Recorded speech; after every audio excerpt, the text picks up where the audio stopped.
Hi friends అందరికి. మా తోటలో పనంతా అయితే అయిపోయింది. కట్టెలకైతే వచ్చేటట్లయితే ఏరుతున్నాం, కానీ ఏరేటప్పుడైతే బట్టలకు మొత్తం అది బూతురామక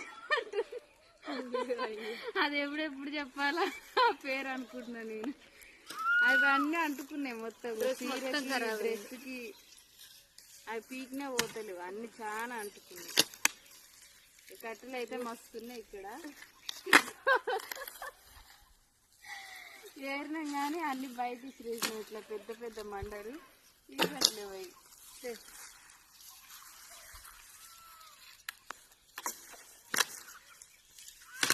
ఆ బట్టలకు అంటుకున్నా అయితే మీరేమంటారు కామెంట్ పెట్టి. అన్నీ మొత్తం బట్టలకు అంటుకునేటివి అవి అంటుకుంటే పోవు అసలే. డ్రెస్ మొత్తం ఖరాబ్.